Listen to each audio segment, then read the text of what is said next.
All right. Good evening, everybody. I hope you're well for the second in a series of webinars for our 2025 Young People's Continental Congress.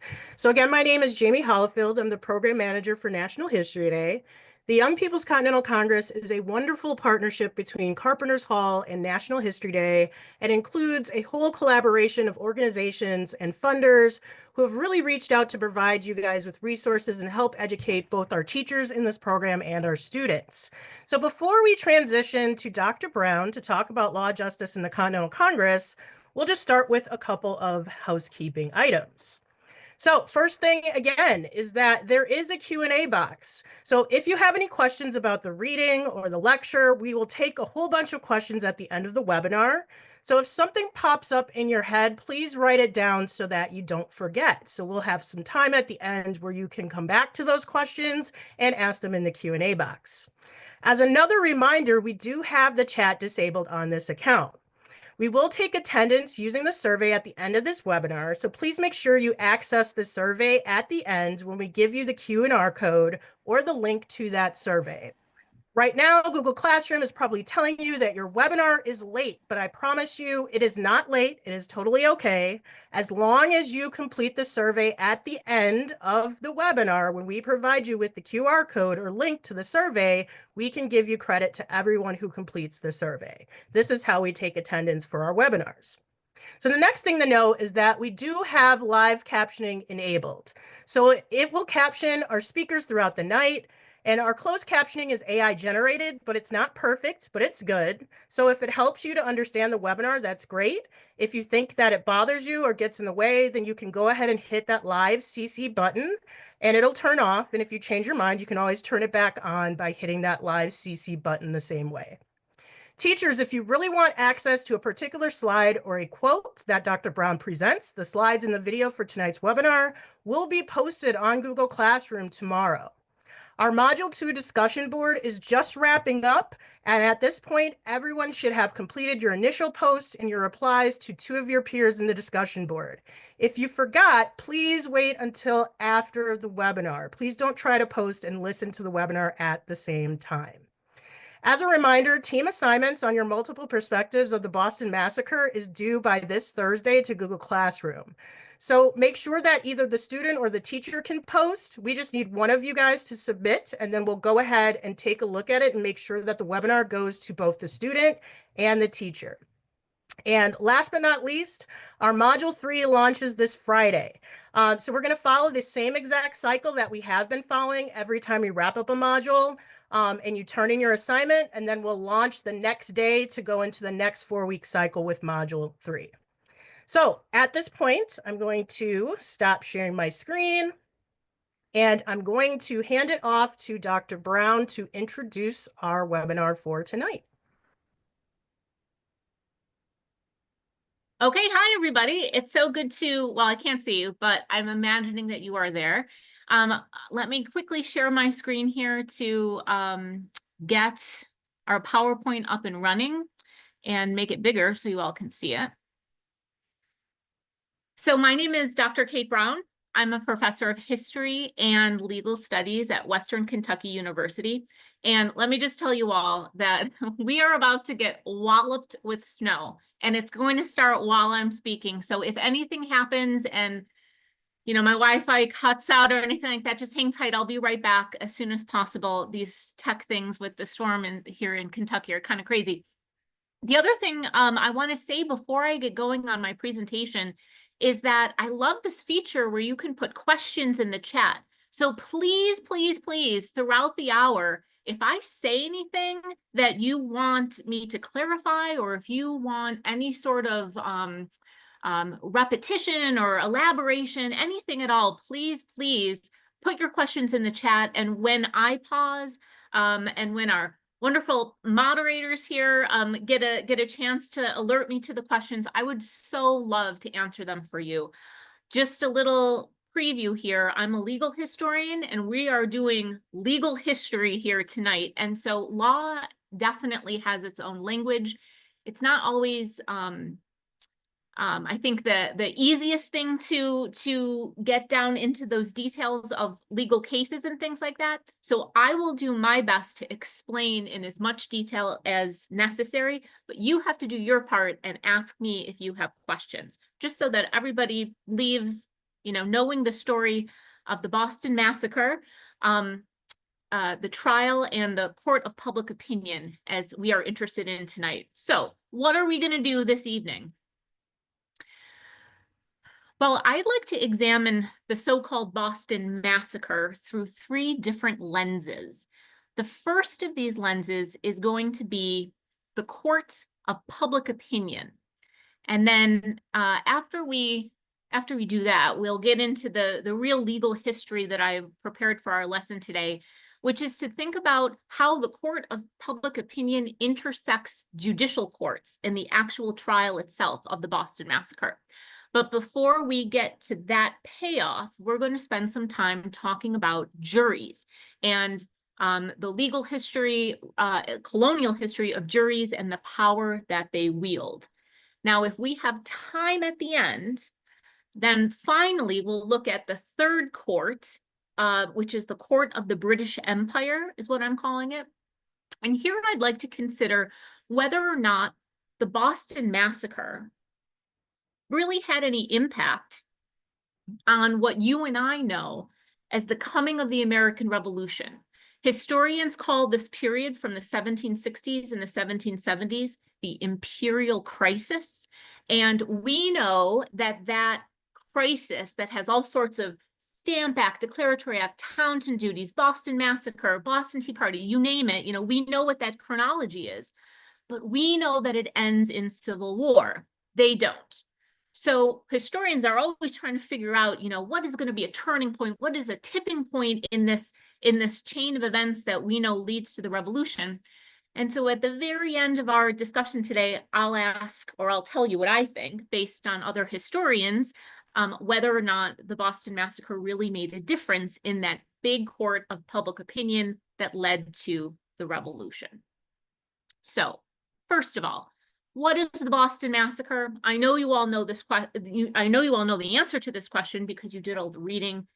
The Boston Massacre is this event that happens on the evening of March 5th, 1770, when chaos breaks out in the middle of the Boston Commons and square of the city. And unfortunately, 5 people lose their life. And a number of them are injured. There is confusion over what exactly caused the soldiers from the 29th Regiment to fire on the Boston crowd. But the result of all of this will be a tragic loss of life and, of course, trials, which we will look at today. So, my first slide here is interested in the court of public opinion. What does that mean? That means, how did Bostonians perceive the Boston Massacre after it happened? And I think one way to get at how they might be perceiving this is to ask you, a few centuries later, what is your opinion of the Boston Massacre? So I have one poll question that I'm going to ask Ms. O'Hara to put forward, or Ms. Holyfield to put forward to the crowd. The question is, do you think the events of March 5th, 1770 qualify as a massacre? All right, we'll give you just a minute here. We want everybody to vote 100%. I'll mention if you're on a cell phone, it may not let you vote. But if you're on a desktop or a laptop, go ahead and get those answers in. This is a quick one.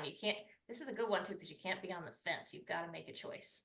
Yeah. All right, we're gonna cut it down. Ready? 5, 4, 3, 2, last answers. All right, out of our group here, 28% said yes, 72% said no. Awesome. Thank you so much. So my answer to this question, if I were participating in the poll, I would have aligned with all of you 72% who said no, because I think about a massacre. When I hear that word, I think about intentional killing of others, and I think about like many people dying. And I must tell you that the first time I learned about the so-called Boston Massacre, I was like, massacre? Only 5 people died. And that's not, of course, to suggest that that is not a tragic loss of life, but it just didn't seem to feel like a massacre to me. So that makes us think, why is it known to us as the Boston Massacre? And on the screen right now, you are looking at one of the main reasons why we think of this event as not the Boston tragedy or not the Boston accident, but the bloody Boston Massacre. Because of this, Paul Revere's engraving, he basically copied this from another artist, but he engraved it and put that line at the top, the bloody massacre.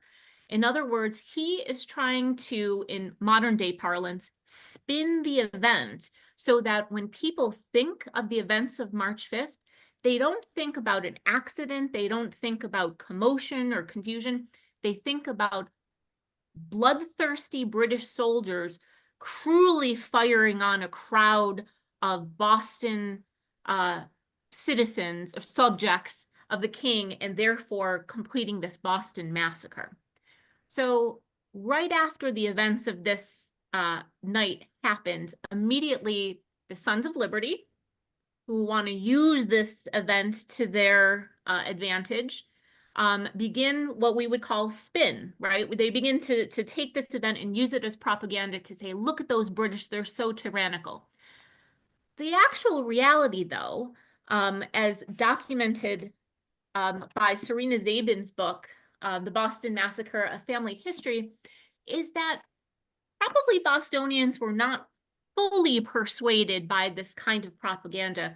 We are probably more susceptible to thinking the Boston Massacre was in fact a massacre today because that narrative has won out over time.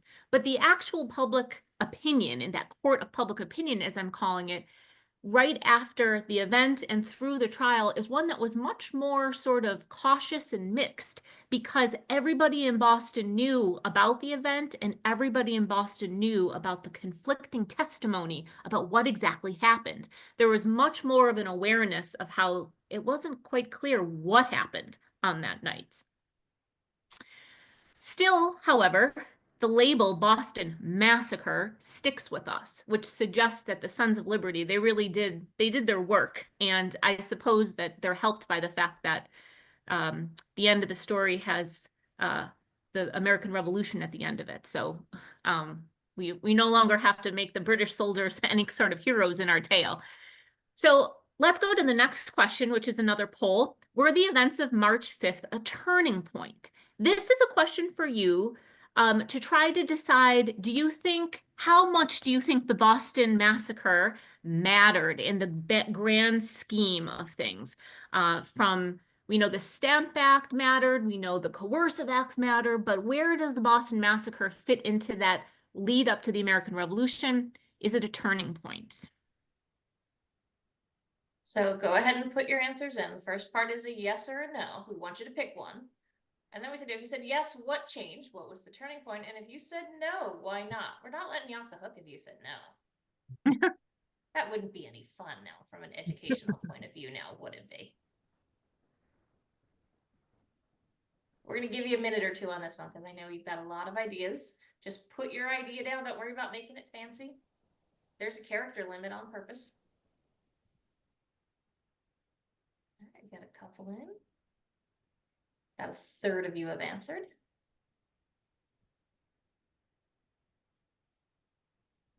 This is one of those times in history where we like to say, you know what? Take a chance, take a risk. Don't obsess about having the perfect answer. Make your argument and back it up with some evidence. And I think sometimes as students in history, we're a little afraid, especially if we're like, hey, I'm not an expert in this. I can't make my argument. Oh, yeah, we can. Mm-hmm. You've done your homework. You've done your reading. There's a reason why the webinar comes at the end, not at the beginning. All that real historians do is argue with each other. So, I mean, no one absolutely knows. It's just a series of arguments. So you guys fit right in engaging in this question. Mm-hmm. All right, another minute or so, get something in. Even if it's not perfect, if you don't finish your idea, that's okay. Take a minute and drop your response in.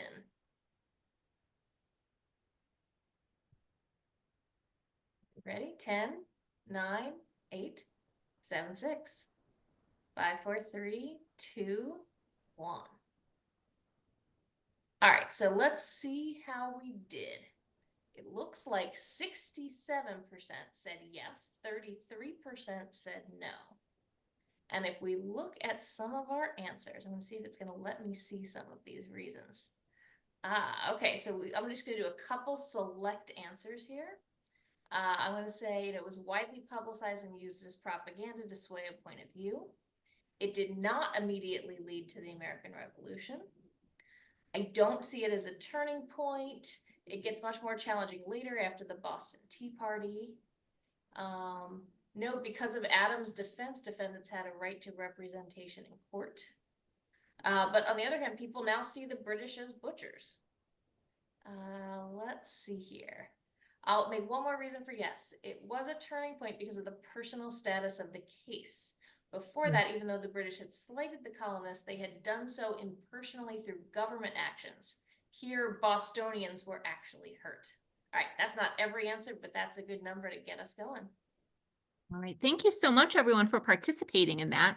I'm going to tell you what I think about this at the end, when I'll drop my hot take on you about the Boston Massacre. But before we get there, we have to do our main lesson for today, which is how the court of public opinion comes into the courtroom, and it does so through juries. So first, before we get to the Boston Massacre trials themselves, you have to go on a little journey with me into some legal history, talking about juries, what are they, and then give you some examples of how they are powerful. And all of this will be like great context to understand what John Adams already knows when he steps into that courtroom in October of 1770 to defend his clients. So let's go on that journey starting right now. Juries are important for us today because they are the way in which the court of public opinion enters into the judiciary, into the courtroom. And there is a founding father named John Taylor of Caroline. He's a Virginian, a really important jurist in the early republic. And he has this quote that I just love, where he calls the jury, the quote, the lower judicial branch in a bicameral judicial department. So what he's doing here is he is making an analogy. He's comparing the legislative branch of government, which he would recognize as a parliament or a state house or even Congress, with their two houses, and he's comparing that with a courtroom. Now, what does he mean by that? Well, if you think about it, think about Congress, for example. Congress has an upper house that we call the Senate and a lower house that we call the House of Representatives.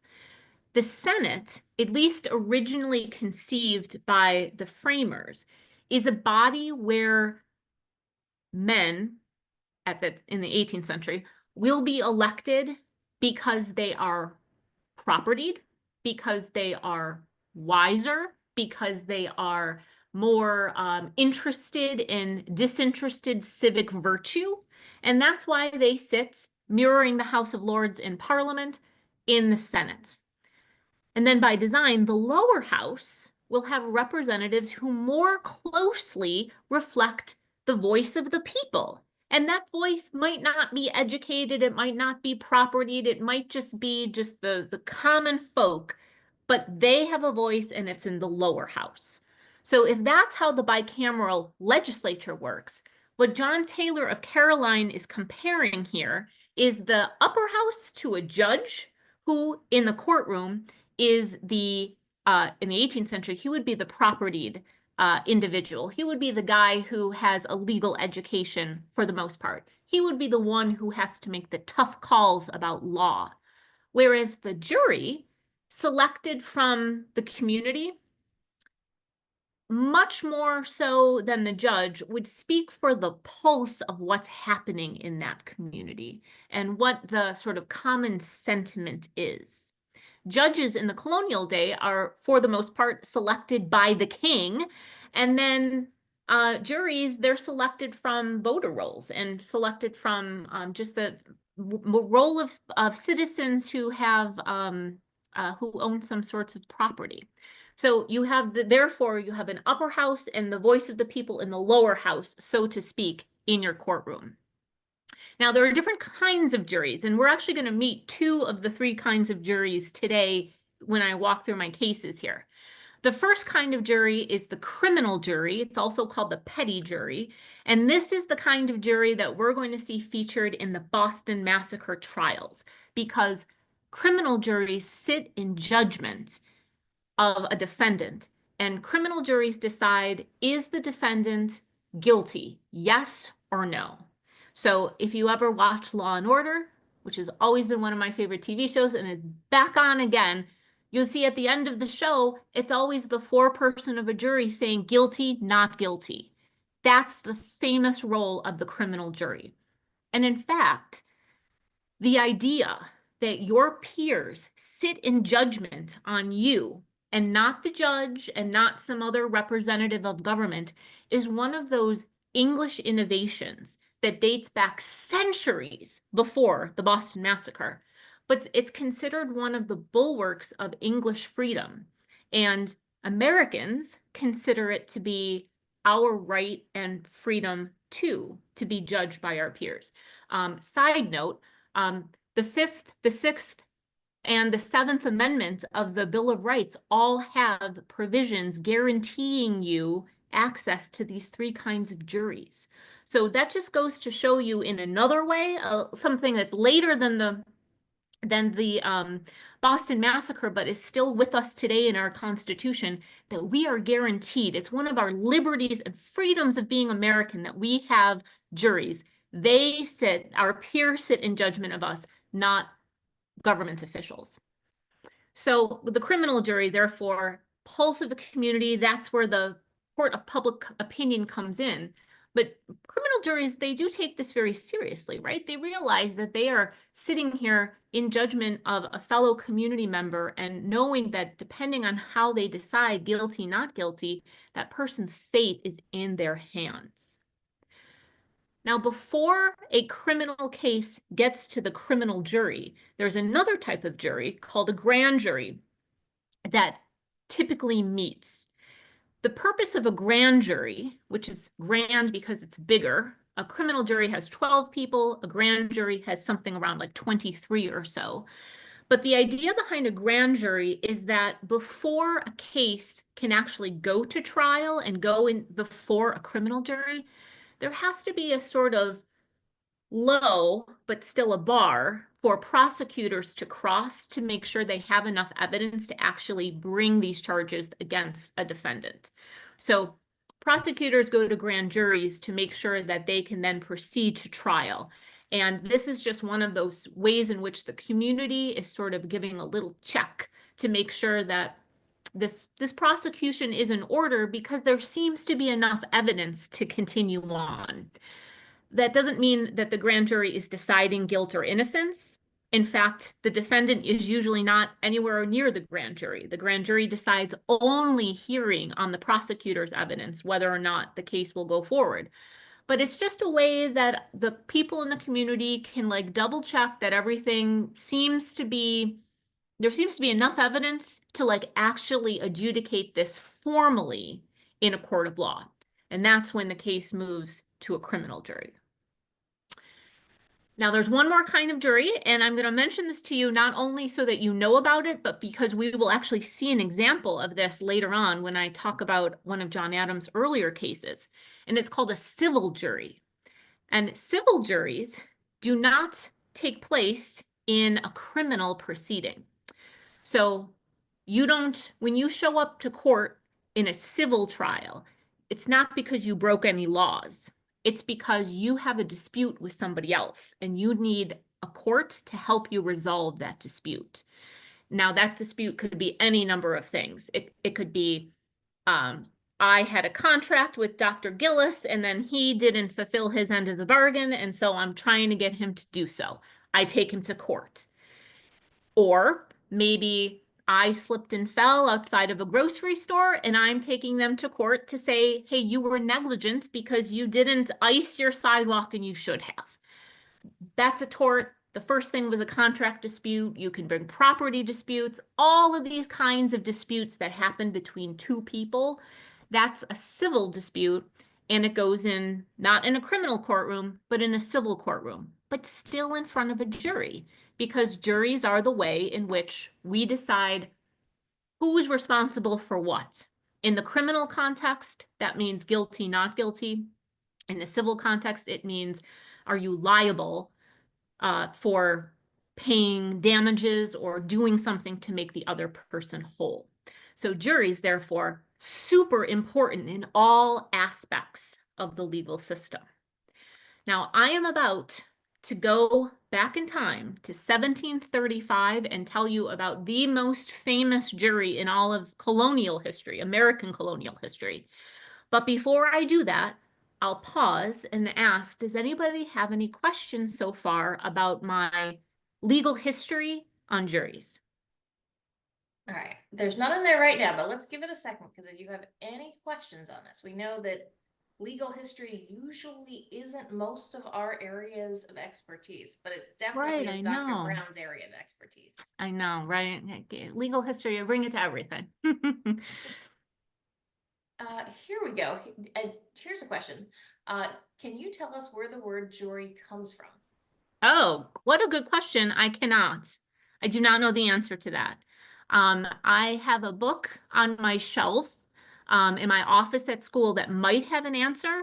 So maybe I could go look that up after our webinar and try to email you with the answer if I can find it. But that's a great question. I don't know the answer. It probably has something to do with Roman law, but but the connection other than that sort of Roman canon law, I'm not sure.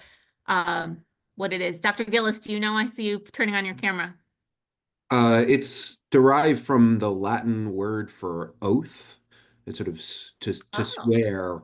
And so I think it's all people who have taken up an oath to uphold the law.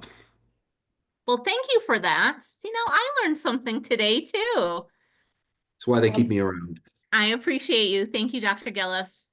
well, now that we all have our Jeopardy fact of the day, I will share from one of our teachers that she thought this was one of the best explanations of jury she's ever heard, and will definitely be using this with her students. Oh, thanks so much. I appreciate that. All right. Well, you tell me if the next case is clearly explained too, because here we go. We're diving into the deep end here, everybody, with the most famous case in colonial American colonial times. It's the case of John Peter Zenger, and it happens in New York in 1735.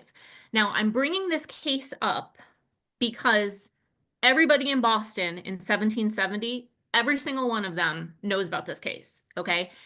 It's not, it is a criminal case, but it's not having to do with murder or manslaughter like the Boston Massacre is.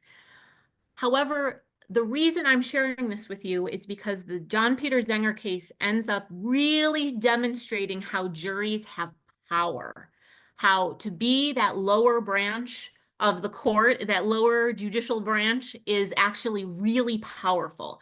So, in order to get to that punchline at the end, for you to see just how important the juries can be, I have to give you the facts of the Zenger case, and I have to give you some explanation about the law involved. But I promise you that if these details sort of go over your head, or if you're like, I'm not super interested in this, I promise you that at the end, the takeaway is what's important. And the takeaway is that juries are powerful. So John Peter Zenger is in New York Colony, and he is a printer. And he happens to print a pamphlet that is critical of the new royal governor, a guy named William Crosby. Now, when he does this, he is indicted for the crime of seditious libel. So what is seditious libel? It's also called criminal libel. Well, this is a crime, okay? So this means that you can be punished by a fine or maybe even jail time. Like this is a crime against the crown. And seditious libel, the crime is that you have printed something or said something that undermines confidence in government. That's what the sedition part is.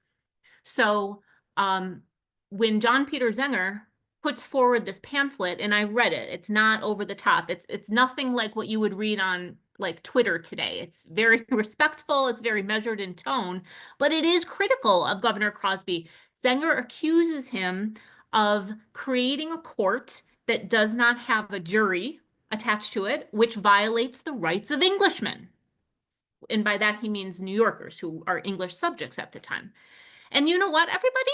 Zenger is 100% accurate in this account, okay? He's not lying. He's not making anything up. That's totally true. But one of the weird things about the law of seditious libel is that truth is not a defense to it. Because from the governor's perspective, if or the governor or the king's perspective, any of the government at all, if what you are criticizing the government for is true, that's even worse, because that would really undermine confidence in government. So, notice how seditious libel can apply to what we might view as a mild criticism. Seditious libel does not actually have to mean you're trying to overthrow government. It's really very, compared to our standards of free speech, this is kind of shocking. But interestingly, the British and their American colonists would argue that this is exactly what counts as free speech. The fact that John Peter Zenger is free to publish whatever he wants. However, he does have to pay consequences if what he publishes is in fact seditious. I thought I saw a question. Should I pause for a question? Great. We've got a question here. So the question is, does criminal liability affect things that are posted today on the internet? Is it even still around today? No, it is not. So one of the reasons why I think this case is super interesting is because we would, oh my gosh, look at Facebook, look at X, it's like a cesspool of criticism, right? And you don't have to worry about going to jail currently with our current laws, because we have moved very far from this. However, in American history, there was, let's see, in 1918, there was a Sedition Act that was passed around World War I. And this sort of, you could still be held responsible for speech that is false, which is not quite the same thing as Zenger. That was around until the 1960s. So our very robust conception of free speech, where you can say almost anything and you won't get in trouble, is relatively new. But to answer the question directly, no, the seditious libel is not a thing anymore in this way. So thank you for the question. Great. Keep going. Okay, one more little bit I need to tell you about with regard to what makes seditious libel different. Truth is not a defense, and your freedom of speech, therefore, is quite limited because it's a crime if you say something seditious. But the other thing is that in seditious libel cases, juries do not decide what's called the general issue, meaning they do not decide whether or not a person is guilty or innocent. Instead, and this is on purpose, juries only decide this very narrow question of, did the person actually publish the offending track? And then it was considered a question of law for the judge to decide whether or not the offending tract was seditious. That's on purpose. That is one way in which government can ensure that seditious things are in fact labeled as such, because the judge is appointed by the crown, by the king. So the judge is of course going to find it to be seditious. So this is like the deck is totally stacked against poor Zenger in this case. However, Zenger gets a really good lawyer, a guy named Andrew Hamilton, no relation to the famous founding father. And Andrew Hamilton puts all of that, which I just told you, on trial in his defense of Zenger. Andrew Hamilton says to the jury, don't you think it's ridiculous that the truth doesn't count, that it makes it worse for my client? Don't you think you should know the truth about your government? You know, that's the kind of rhetoric he uses. And then the lawyer also says, and juries, don't you think it's ridiculous that you can't decide if he's guilty or not? You only get this little narrow question of whether he published the tract or not. And Andrew Hamilton was quite effective because even though everybody in that courtroom knew 100% for certain that Zenger published the tract, the jury found that he didn't. And this is called jury nullification. Jury nullification is when the jury, through its power to decide guilt or not guilty, or in this case, did he publish, yes or no, the jury exercises that power not to actually reflect the facts of the case, but to make a political statement and to say, we don't agree with this law. And that's exactly what the jury did in the Zenger case. The jury says, you know, Zenger is not the issue here. The issue is that we have a corrupt governor and we, the jury, can't rule on the general issue, everything that Andrew Hamilton put up for consideration in his defense. And so while the law of seditious libel did not change after the Zenger case, everyone knew the power of a jury to say, you know what, royal governor, we won't stand for this. Let Zenger go. Let him continue printing stuff about you. And that's the power of juries. Zenger went off scot-free, even though technically, according to the actual legal questions involved, he was very guilty of seditious libel, but the jury let him go. So everybody knows about this case. And that is the big takeaway, the power of the jury to be like, hey, we are protesting through our decision. And John Adams, who of course knew about the Zenger case, experienced that firsthand in a case that happens before the Boston Massacre trials, but is much closer in time and actually has to do with the Revolution. So a little bit of context for Otis versus Robinson. This is a civil case, meaning it's not a criminal trial. It's between Otis, who is suing Robinson. Why is he suing Robinson? Well, Robinson is a customs collector. I think his first name is Joseph. And Robinson is a customs collector. He's one of those guys who's trying to collect like the sugar taxes and the townshend duties. And you all know how much American colonists dislike that. Well, James Otis, a Boston lawyer, talks some smack about Joseph Robinson. He says something, not flattering.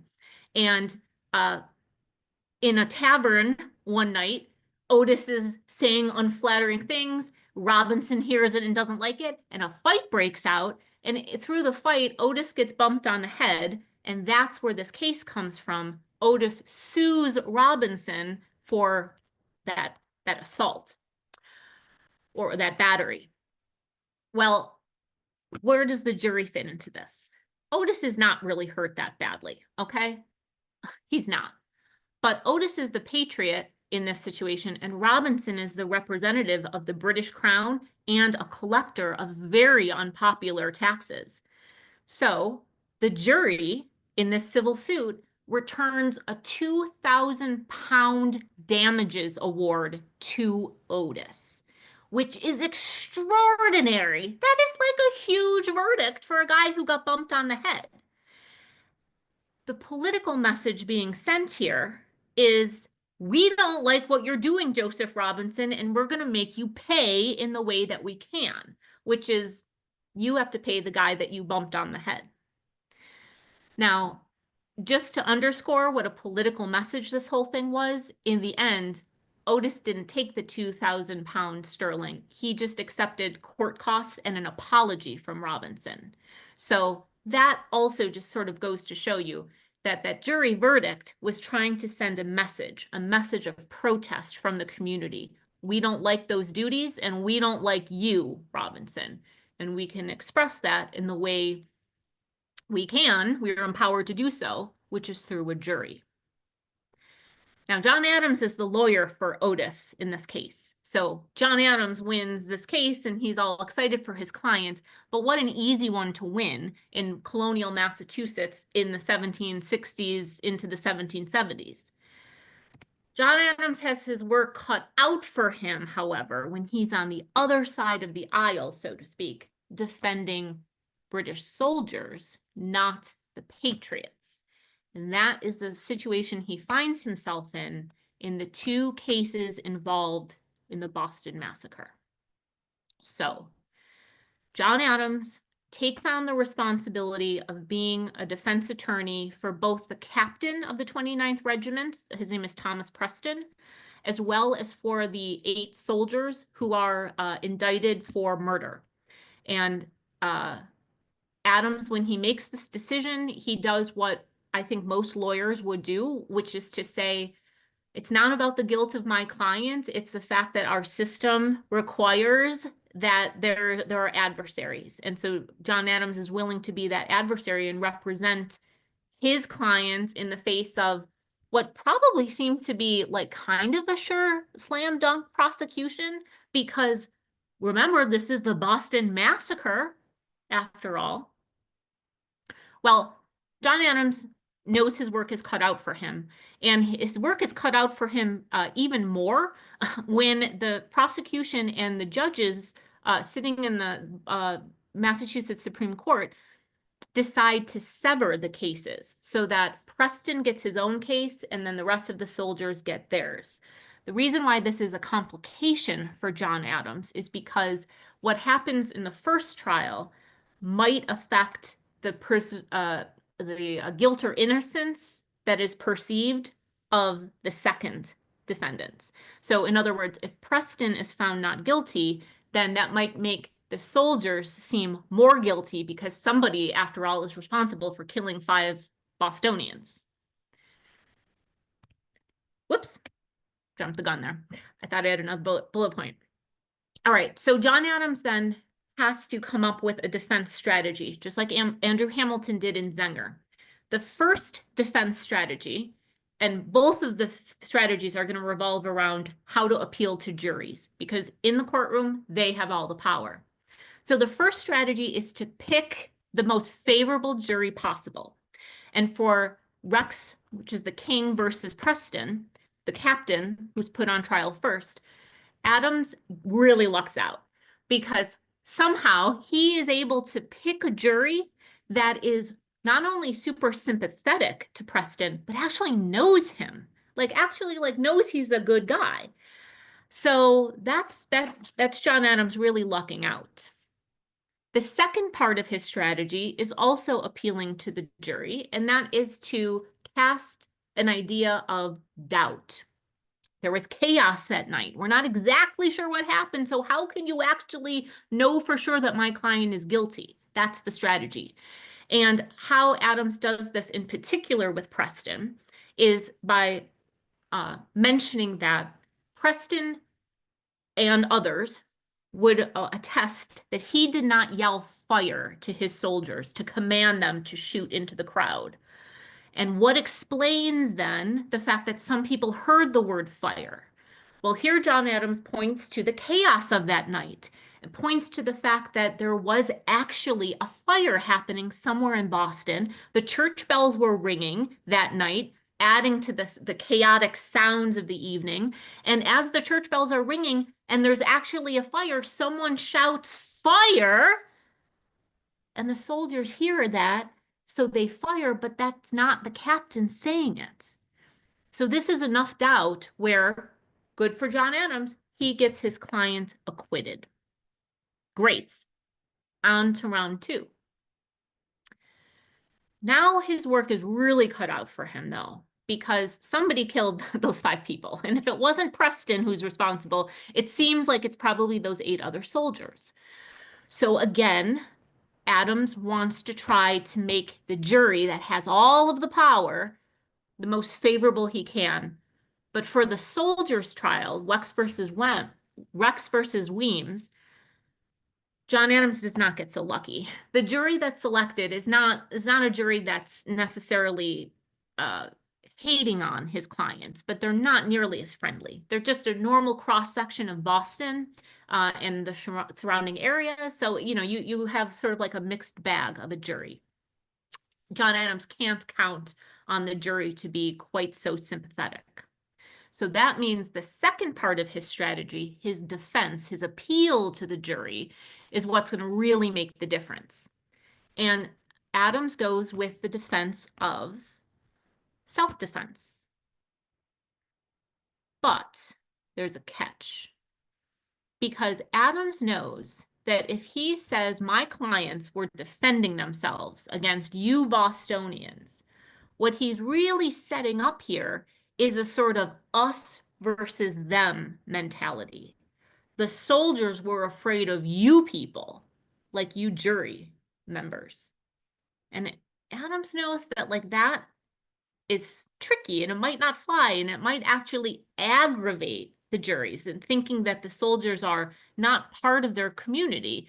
They're the enemy. And the jury in the Boston is their enemy and it's us versus them.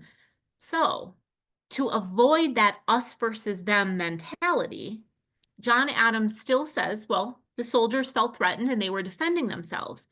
But they were defending themselves, John Adams reports, from a group of outsiders that are both foreign to the soldiers and also foreign to your community jury members. And in a strategy that none of us in this room today will like because it appeals to race as an indicator of being an outsider, John Adams says the people who were pelting the soldiers with oyster shells, snowballs, and other kind of debris, the people who were really threatening the soldiers weren't you, the fine people of Boston. It was Black people, mixed-raced people, also called mulattoes, the Irish, who in the 18th century were considered to be just as uncivilized as any non-white person. And then also sailors who had a reputation from going to port to port to port and were therefore the consummate outsider. And John Adams says it's those people who were threatening my clients. My clients were defending themselves against those threats to your community, jury members. They weren't afraid of you and other Boston citizens. They were afraid of these outsiders. And wouldn't you know it, that was persuasive because Adams has 8 soldiers on trial, 6 of them are completely acquitted, and 2 of them are found guilty of a lesser charge, which means their punishment will be much less severe than the capital punishment they would have experienced if they were found guilty of murder. So John Adams is totally successful. And just to put a fine point on this, I have some choice quotes from John Adams's, from the trial transcripts. The first one is John Adams conjuring up that doubt of the idea that any of my clients was like giving the command for firing, which is the Preston case, or my clients had it out for the people of Boston. Anyone who says that, well, witnesses are liable to make mistakes. So we should check those against other accounts. And oh, these other accounts conflict. So doubt is cast. The second quote is John Adams getting to the point. My clients, the soldiers, are defending themselves. When their lives feel threatened, the law allows them to fight back. And that's self-defense, and that's okay. But the last quote on the screen is the one I really want to highlight because this last quote is the one where Adams is saying it's the outsiders that are the threats.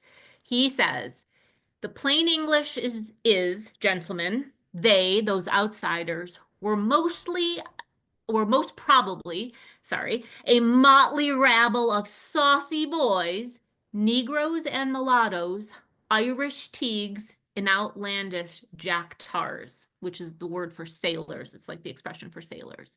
So that's it. That's the smoking gun right there. It's those outsiders who threaten my clients. And, not you, white citizens of Boston. So, John Adams appeals to the doubt that's part of the court of public opinion, and the jury flexes its muscles to basically acquit those soldiers who did in fact kill 5 Boston citizens that night. So that leaves us with only very few minutes left to talk about how the Boston Massacre, so-called massacre, is perceived beyond this night that year in Boston. Now, definitely, people are outraged, right? And it's a tragedy. But I would argue that the Boston Massacre, tragic as it was, accidental as the court cases seem to suggest, the Boston Massacre was not a turning point in any of the imperial crisis leading up to the American Revolution. And the historian I'm going to very briefly cite for you as evidence of how I would make my argument that the Boston Massacre wasn't all of that important in the coming of the American Revolution is my favorite legal history that I love to teach whenever possible, John Philip Reed's The Constitutional History of the American Revolution. So he is one of many historians who is writing about what ultimately caused the American Revolution, and the Boston Massacre does not figure into his analysis at all. What does, however, so his answer to the question, what causes the American Revolution, is a conversation where the British Parliament and King can never agree with the colonies about what exactly their relationship is, how the colonies are governed by London. So Parliament and the King would argue that Parliament can do whatever it wants. The Parliament is sovereign. And so if it says you have to pay taxes, then by God, you have to. But the colonies say that's not how our relationship works. Instead, our relationship works like this. If we've done it before, then it's part of custom, and that's cool. You can do it again. But if, Parliament, you spring a new kind of tax on us, then it's not customary, and therefore we need to consent. No taxation without representation. The representation is the consent. And Parliament says, no, no, no, no. You don't have to, we don't have to get your consent. We can do whatever we want. And the colonies say, no, yes, you do, if it's not customary. And so to show how that argument progresses over time, John Philip Reed points out the Stamp Act, the Declaratory Act, the Tea Act, which brings about the Boston Tea Party, the Coercive Acts, which, if push came to shove, I would say is the ultimate turning point in the coming of the American Revolution. And then the King's prerogative power, which is, I'm not vetoing any of this, Parliament is right. All of those are the major milestones in the coming of the American Revolution. And so in this framework, the Boston Massacre doesn't even register. It's a tragedy, it's an outrage, but it doesn't actually play in, so goes Reed's argument, to the larger questions and conversation that ultimately is not resolved. It's a disagreement where there's no resolution that in fact leads us ultimately to civil war. Now, one final point before I stop talking so you can ask me questions. John Philip Reed is offering one argument about the coming of the American Revolution. I can list other books where historians talk about other reasons for the coming of the American Revolution. But I asked you the question at the beginning of the hour, is the Boston Massacre a turning point? And my answer to that is no. But I think a good follow-up question then is, well, then what, Dr. Brown, do you think is a turning point for the coming of the American Revolution? And I would say it is the Coercive Acts. And the scholarship I would point to for a good explanation of why the Coercive Acts, and therefore the year 1774, when colonists were deciding how to respond to the Coercive Acts, was so important. I would point you to what is her name? Mary Beth Norton, and her book that's sort of recent. It's maybe a few years old now, and it's called 1774. And I think she makes the best case for why that is the year, and the coercive acts and the response following are the events that actually are a true turning point in the coming of the American Revolution. So hit me with your criticism of my hot take. I can take it. It's okay. We're historians here and we're arguing about it. But I saw a question, and that question is well timed because I'm done with my presentation.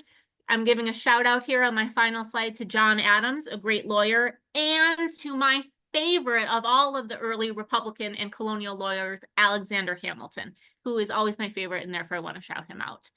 So I'm ready for your questions. Thanks for sitting through my presentation tonight, everybody. Okay, so before we do the Q&A, I just want to share out the QR code and the link for your survey. So again, as a reminder, everybody must fill out the survey in order to get credit in Google Classroom and to count towards your attendance for the webinar. So please do not forget to not only complete the survey, but hit submit when you finish, okay? So again, the credit for that will go into Google Classroom tomorrow, and the video for the recording for this webinar and the link for the form will be posted in Google Classroom tomorrow. So I just want to make sure that I'll leave that up as we get into the Q&A, so we can take a look at some of those questions. Yeah, I know I want to sit in on Dr. Brown's class, and I'm thinking that some of you want to as well. So this is a great opportunity. Pop in questions, things that you want to know about. You can ask about some of the content that Dr. Brown presented. You can chat with us. You can chat with Dr. Gillis. You can ask a History Day question. Heck, we'll answer it. All right, let me start with a question. It basically says, when or why did the Boston Massacre become such a big part of teaching about the American Revolution in kind of the American history ed world? Okay, that's a great question. And I don't have a precise date for you, but I can give you some general ideas. So first of all, we won. Okay, the Americans won the revolution. So when that expression that history is written by the winners, I have some validity here, because when we then look back at our revolutionary journey, we will tend to tell the story about how the British were awful, and that's why we had to do this, and yay for us. So part of the reason why the Boston Massacre figures so large in the story, I think, is because it's one of those really great stories to suggest that we are victims of the British. Okay, so that's part of it. Also, 50 years out, 100 years out of the revolution, there are events that mark, and there are paintings that mark the events, like Tea Party, the massacre, and that tends to bring it to our public consciousness. My final answer to this question about why is it that that we remember it so, why it looms so large, is because the first generation of historians that are writing about the revolution, they make choices, and some of the choices that they make just are sticky and they last for a long time. I think that if you completely wipe the slate clean and you took a bunch of historians who are trained in my and Dr. Gillis's generation of historians and said, okay, here's this new event, the American Revolution, write its history, it would look a lot different than what older textbooks would say, and would downplay events like the Boston Massacre and pay much more attention to things like how those same outsiders that John Adams was blaming for the events that night, how they played a big role in pushing a sort of class-based American Revolution, or women, or we would just have a different perspective. So we know about the Boston Massacre, I would argue, and it looms so large mostly because of the stickiness of past ways we've told our history. Should I just go through these questions that are on the question and answer? Well, let me do a read aloud just because they haven't seen all of them. Oh, that's right. That's right. I'm sorry. Okay. That's okay. I'm gonna put these two together. Okay, so teachers, I haven't read Reed's book, but what role does he, or would you say the Proclamation of 1763 plays into the drive for the revolution, particularly noting that Some southern colonies were drawn in part because of debates over the western frontier. Yeah. So this is a really good question. And this is how, um, like in my own classroom, I would introduce historiography, which means the way different historians answer the same kind of question, but from different perspectives with different evidence. Because you're right. I chose John Philip Reed. He's my favorite. He's a legal historian, and he would not talk about the proclamation line at all. That does not figure into his assessment. But there is another great historian, a guy named Woody Holton, who wrote a book about the coming of the American Revolution from the perspective of Virginians. And Virginia, of course, is like the essential state colony, more so even arguably than Massachusetts. And the proclamation limitations that the proclamation line produces for men like Washington, Jefferson, and Madison, looms very large in his interpretation of why a state like Virginia would be willing to do revolution. So I think that the proclamation line definitely has its place in the narrative, but perhaps not as important to the northern colonies as it would be for the southern colonies, and therefore will shade your interpretation depending on, you know, which people are you looking at are interested in revolution or not. But certainly it's part of the story when you look at the biggest and most important colony of the 13, Virginia. Excellent. All right, Paige, I've got your question, but I had a quick clarifying question, so I shot it back to you. Help me clarify your it, and I'll make sure to ask that. Here's a question. Why was Boston such a big troublemaker spot? Why did all these things happen in Boston as opposed to other American cities? Oh my God, that is a great question. Well, I'll tell you what. So I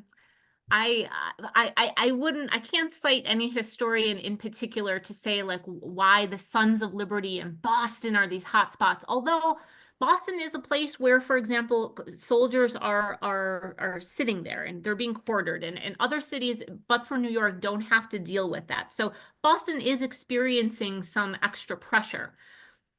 However, I mentioned this book earlier, 1774. Mary Beth Norton, in her book, she demonstrates that like Boston's approach just tends to be much more radical than other cities. So there is something to be said that Boston and Bostonians have that like their current that culture in the middle of the 18th century is just a little bit more radical than a Charleston, for example. All of those cities are involved in the transatlantic trade. All of them have roots that go back to England, but yet there's something about the city culture in Boston that makes it tend to be more radical than a Charleston or even a New York. So I think that's a social history study for somebody else, but you are onto something when you say that Boston is different. I can't pinpoint exactly what though. Got it. Okay. Well, I'll also throw something out. I'll have Ms. Hollyfield drop this into Google Classroom tomorrow. We have a lesson because we all hear about the Boston Tea Party, but there were tea parties in multiple other cities, and we've got some really cool primary sources to go with those. So we'll drop that into Google Classroom if there is an interest in that. Okay, let me go back to Paige's question. She wanted to know, building off the question, so this question before about how relevant the Boston Massacre is. Yeah. Why do you think it's considered such a turning point when you're saying it's really not so much? What do you think people gravitated towards that? I mean, what a story. And it underscores the point in the most vivid way that the British are tyrants and Americans are victims. I mean, I do not think that that is the story of the coming of the American Revolution at all, relying on Reed or not. It was much more complicated than that. And as the Zabin book suggests, but other books suggest too, we were proud to be English. We didn't feel like we were like, you know, we need to separate from Great Britain. We were proud to be English subjects.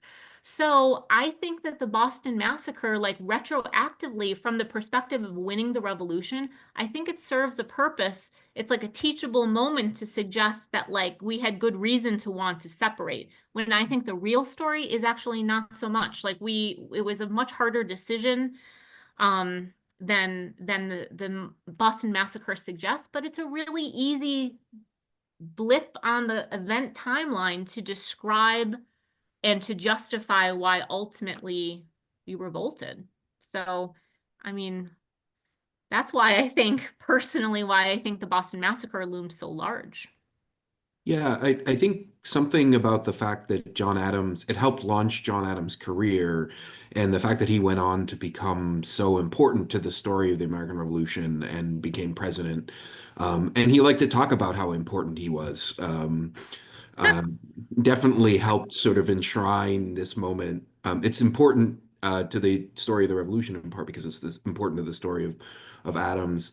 Um, and I also think one of the reasons why I first thought to invite Kate to talk about the Boston Massacre um, as part of this series is that the Declaration of Independence doesn't really directly address the Boston Massacre, but it does have a line about the idea that British people commit murders and they'll get off with a mock trial, which I think a lot of people at the time would have read with awareness that the Boston Massacre had been a major trial where folks were acquitted. Um, and in Jefferson's sort of attempt to try and drum up as many indictments against the king as possible, he's pulling together all of these different grievances and saying, "Look, it's this huge story of horrible British actions." And I think it pulls in some kind of events that if you didn't look at the laundry list in the Declaration, wouldn't necessarily seem all that important. No, I think that's a good point, is that the legacy is, oh, it's always the event, but it's not always what comes out of the event can be just as, if not more important. All right, here's a question here. Let's take this Adams thread and pull it through. Do you think the presidency of John Adams and his choice to approve the Alien Sedition Acts, does that tie back to the Zenger trial, or does that tie back to ideas that Adams had in the Boston Massacre trial? Well, the Zenger case definitely influences the way that Federalists, including Adams, understand the Sedition Act. From our perspective, that's not how we understand freedom of speech, freedom of press laws today. But Federalists made what I think was a very good faith argument that, in fact, the law of the young United States, even with the First Amendment, is the law of the John Peter Zenger case.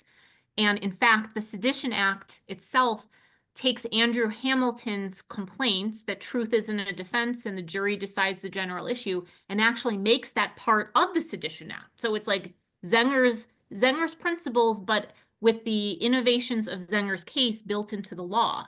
So I would say that from the perspective of common lawyers like John Adams, like Alexander Hamilton, who was an advocate for the Sedition Act at that point in time. Later, and he'll change his tune a bit, but yeah, they're thinking like common lawyers. They're thinking like Zenger, and they feel like the Sedition Act has addressed the problems of Zenger for sure. But I actually don't know very much about John Adams's private legal practice beyond these Revolution era cases. But I do know that, like, from my research into Alexander Hamilton, who is trained just like John Adams would be in British common law, Hamilton took it really seriously to in criminal cases that you have able counsel who is good counsel for defendants. So I assume that John Adams brought that spirit of the Boston Massacre trials with him in his law practice wherever he went, not just because, as Dr. Gillis mentioned, it made him quite famous, but because like those principles, like those common lawyers, they really did believe in them. And common lawyers of the day were not specialists the way we have specialty lawyers today. They did all of the law. and they could be hired to do criminal law one day and civil law another day. All right, looks like we've got 2 more questions in the queue. If you've got a question, put it in now. We don't want to miss it. All right, here's a question. Oftentimes with court cases, one case will then set a precedent for future decisions. Yes. Did the Zenger case have a lasting effect on future freedom of the press or freedom of speech cases? So yes and no. Yes, because everybody knew about Zenger. And as I just suggested with the Sedition Act, the arguments that Andrew Hamilton made survived, made it through the revolution, and made it into the early republic government, and actually changed the way that Federalists thought about free speech law. But no, in the sense that when juries nullify, they don't change law. So they're not setting a precedent. They are just making a one-time only decision, in this case for John Peter Zenger, and that's it. So their power is extreme for Zenger's case, but it does not apply going forward. So the law of seditious libel did not change from Zenger, and it would stay the same for a very long time. States would modify it. It's a complicated then story, but like those principles that we discussed in Zenger, they stick around for a long time.